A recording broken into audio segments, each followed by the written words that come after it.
Love, Me, a story of timeless devotion. Nathan Carter had always been a man of few words. Raised on a quiet Tennessee farm, he found beauty in the simple things. Golden fields swaying in the breeze, the scent of fresh-baked bread drifting from his mother's kitchen, and the warm smile of the only girl he had ever loved, Clara May. They met when they were barely more than children. It was the summer of 1947, and Clara was sitting on a wooden swing outside her grandfather's country store, her sundress fluttering in the warm afternoon air. Nathan, tall and lanky, with a head full of dark curls, had come by to pick up a sack of feed for his father. "You planning to sit there all day, or are you going to buy something?" Clara teased, her bright blue eyes twinkling.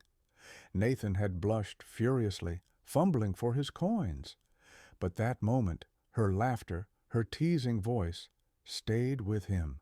From then on, he found every excuse to stop by the store. Clara knew it too. She started saving an extra piece of penny candy just for him, handing it over with a smile that made his heart pound. By the time they were 18, he had carved their initials into the old oak tree behind her grandfather's store. By 20, they were married, exchanging vows in a little white chapel as their families watched with teary eyes. Life wasn't easy. Nathan worked the land, his hands calloused from long days in the fields.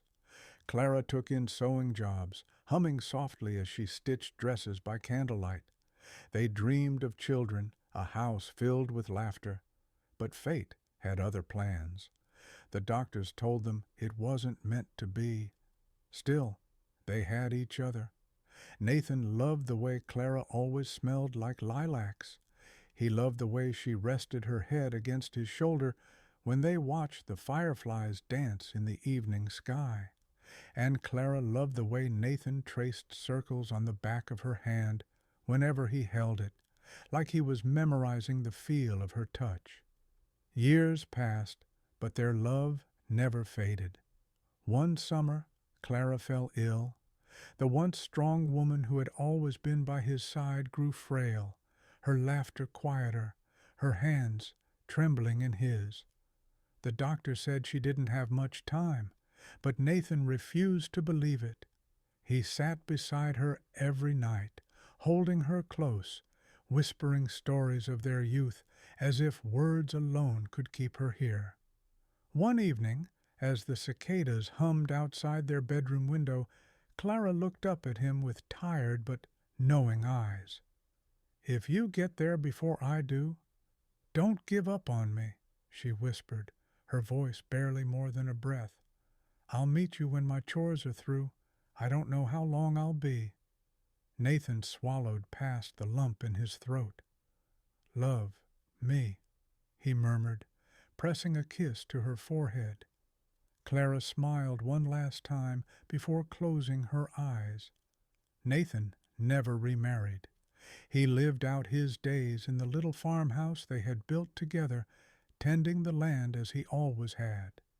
Every evening he sat on their old wooden swing, watching the fireflies, feeling the whisper of Clara's presence in the warm summer air. And when his time came, when the years had finally worn him down, he knew she would be waiting, just as she had promised, because love like theirs never fades. It simply waits.